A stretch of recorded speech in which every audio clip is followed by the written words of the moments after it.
यानी हिंदी के एक नए एपिसोड में आपका स्वागत है जहां आपके लिए लेकर आते हैं हम डिफेंस की कुछ लेटेस्ट रिपोर्ट्स को। तो आइए शुरू करते हैं अपने एपिसोड को। पहले हम बात करेंगे लाइट कॉम्बैट एयरक्राफ्ट तेजस को लेकर आई एक बड़ी जानकारी के बारे में।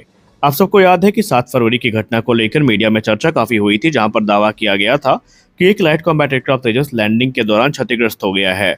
लेकिन बाद में जो रिपोर्ट सामने आई उसमें बताया गया कि ये एक नॉर्मल रनवे ओवरशूट था, जहां पर विमान रनवे से फिसलकर पास में जो कीचड़ वाली जगह है वहां पर चला गया था।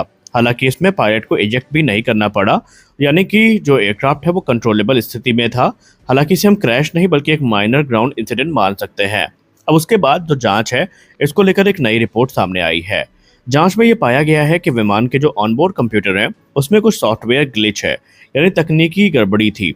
और ये मशीन या मेटल की में खराबी नहीं थी, बल्कि इसी सॉफ्टवेयर समस्या के कारण टेक ऑफ के समय विमान रनवे से हट गया था, या लैंडिंग के समय विमान रनवे से हट गया था। अब यहाँ पर इस पर भारतीय वायुसेना ने और एचएएल ने किया क्या है। इस घटना के बाद पूरे जो तेजस फ्लीट है इनकी जांच करी गई थी।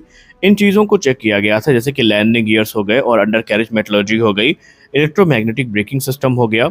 इसके अलावा जो एयरक्राफ्ट का सॉफ्टवेयर आर्किटेक्चर है इसकी भी जांच करी गई थी। और बाद में जब ग्लिच का पता चला तो नया जो अपडेटेड सॉफ्टवेयर वेरिएंट है ये तैयार किया गया है। पहले इसे टेस्ट किया जा रहा है और सफल होने के बाद सभी लाइट कॉम्बैट एयरक्राफ्ट तेजस में इसको इंस्टॉल किया जाएगा। अब यहाँ पर अगर हम तेजस की बात करें तो तेजस से हम लोग भावनात्मक रूप से भी जुड़े हैं, और तेजस को लेकर जो अभी तक घटनाएं हुई हैं उसने हमको हिला भी दिया था। क्योंकि आपको याद होगा मार्च 2024 में जैसलमेर में पहला विमान क्रैश हुआ था, जहां पर पायलट ने सही समय पर इजेक्ट कर लिया था और वो सुरक्षित उतर आए थे, लेकिन हमने उस हादसे में विमान को गंवा दिया था। दूसरा दुखद हादसा हमें नवंबर 2025 में देखने को मिला था, जो कि दुबई एयर शो के दौरान था, जहां पर एरोबेटिक प्रदर्शन के दौरान हमारा एक विमान क्रैश हो गया था और उसमें हमारे विंग कमांडर नमन श्याल सर शहीद हो गए थे या वीरगति को प्राप्त हो गए थे। और उसके बाद जब 7 फरवरी को ये घटना हुई तो हम लोग एक बार फिर से थोड़े विचलित जरूर हुए थे, लेकिन ये माना गया कि सॉफ्टवेयर ग्लिच को आइडेंटिफाई कर लिया गया है और उसको रेक्टिफाई करने पर काम किया जा रहा है।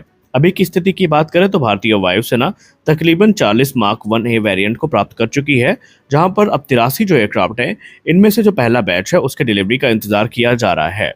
हालांकि दावा किया गया था कि मार्च तक डिलीवरी हो जाएगी, लेकिन कुछ रिपोर्ट में अब ये डिलीवरी टाइमलाइन मई से जून तक यहाँ पर स्ट्रेच कर दी गई है। तो देखना ये है कि वाकई हमें पहला तेजस मार्क 1 अल्फा कब मिलता है, क्योंकि सही मायने में देखा जाए जब मार्क 1 अल्फा आने शुरू होंगे तभी भारतीय वायुसेना की विमान को लेकर जो समस्या है उसका एक कोई परमानेंट सोल्यूशन आएगा। अन्यथा भारतीय वायुसेना जो घटती स्क्वाड्रन की क्षमता से परेशान है, वहां पर भारतीय वायुसेना की परेशानी का कोई सोल्यूशन हमें नजर नहीं आएगा जब तक मार्क 1 अल्फा की डिलीवरी शुरू नहीं हो जाती। हमारे अगली बड़ी अपडेट भारतीय नौसेना को लेकर है। क्या भारतीय नौसेना 5th जनरेशन फाइटर्स को स्किप कर सीधा 6th जन प्रोग्राम पर जंप करने वाली है? दरअसल जब से रिपोर्ट सामने आई है कि भारत ने फ्रांस के फ्यूचर कॉम्बैट एयर सिस्टम यानी एफकैश में शामिल होने की इच्छा व्यक्त करी है, तो और ये एक 6th generation fighter craft programme है, तो इसको लेकर भारतीय नौसेना से भी इसको जोड़कर देखा जाने लगा है। बेसिकली ये एक 6th generation fighter craft programme है जिसे मुख्य रूप से डसाल्ट एविएशन और एयरबस मिलकर बना रहे हैं।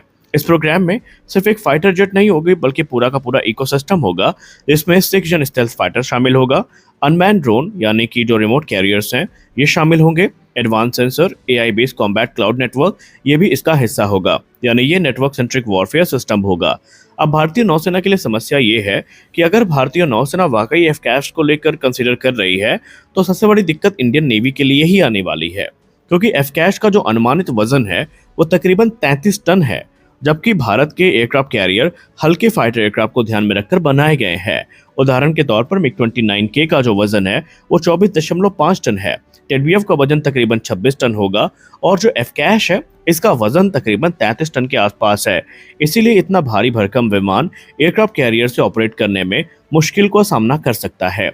वहीं आईएनएस विक्रांत की बात करें तो आईएनएस विक्रांत के लिए तो इसे बिल्कुल भी सूटेबल नहीं माना जा रहा है। भारत का एयरक्राफ्ट कैरियर आईएनएस विक्रांत यानी IAC-1 जो है यह इस्टोबार कॉन्फ़िगरेशन में देखने को मिलता है, यानी short take off but arrested recovery system, यानी कि जेट इसकी जंप से उड़ान भरता है और लैंडिंग में जो अरेस्टर वायर है उसको पकड़ता है।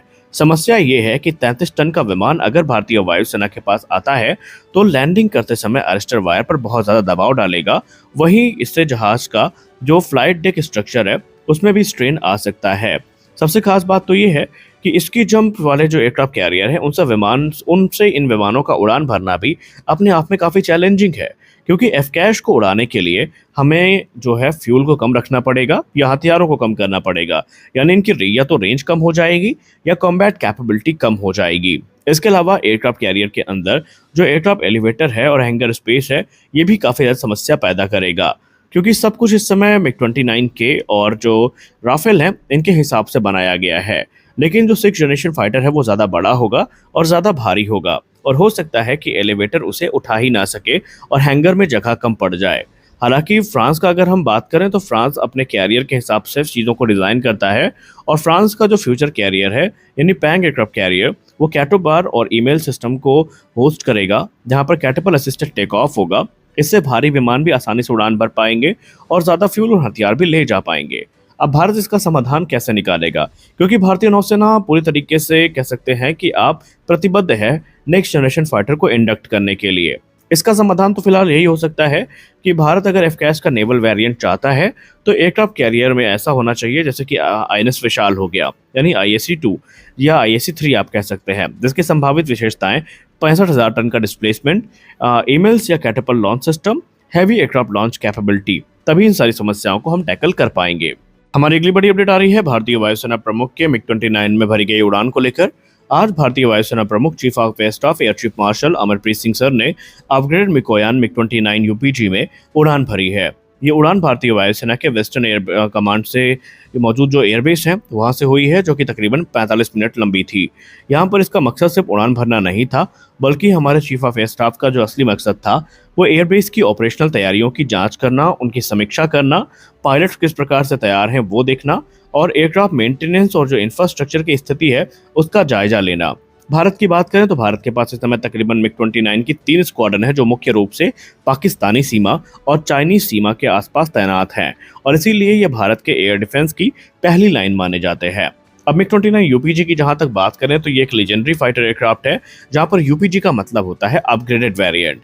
इस अपग्रेड में आधुनिक रडार सिस्टम को जोड़ा गया है, नए एवियोनिक्स इसमें इंटीग्रेट किए गए हैं, ज़्यादा रेंज के लिए एक्स्ट्रा फ्यूल टैंक्स शामिल किए गए हैं, और बेहतर air to air combat capability यहाँ पर ऐड करी गई है। यह अपग्रेड प्रोग्राम मुख्यतः 2008 में रूस के साथ एक समझौते के तहत हुआ था शुरू, जो कि तकरीबन 2022 में पूरा हुआ है, और ऑपरेशन सिंदूर में इनकी भूमिका काफ़ी उल्लेखनीय है, क्योंकि खबर में यह बताया जा रहा है कि मिग-29 UPG ने ऑपरेशन सिंदूर में तकरीबन 88 घंटे का जो ऑपरेशन था उसमें एक महत्वपूर्ण भूमिका निभाई थी। यानी स्पष्ट है कि भारतीय वायुसेना प्रमुख का खुद मिग-29 उड़ाना एक संकेत है कि भारत अपने एयरफोर्स की जो तैयारी है उसकी समीक्षा कर उसमें जो सुधार है वो कर रहा है, और तैयारियों का आकलन कर रहा है। और एक ऐसे समय पर जब वेस्ट एशिया में तनाव लगातार बढ़ रहा है, तो उनके इस दौरे को काफ़ी महत्वपूर्ण भी माना जा रहा है। हालांकि अगर आप चाहते हैं मिग-29 UPG पर एक डिटेल्ड वीडियो, तो हमें बताएं, हम इस पर एक डिटेल वीडियो अवश्य बनाएंगे, जहां पर हम इनके अपग्रेड्स के साथ साथ इनको कब रिप्लेस किया जाएगा उस पर भी चर्चा करेंगे। तो आज के इस वीडियो में बस इतना ही। मिलते हैं अगले वीडियो में कुछ और अपडेट्स के साथ, तब तक के लिए जय हिंद।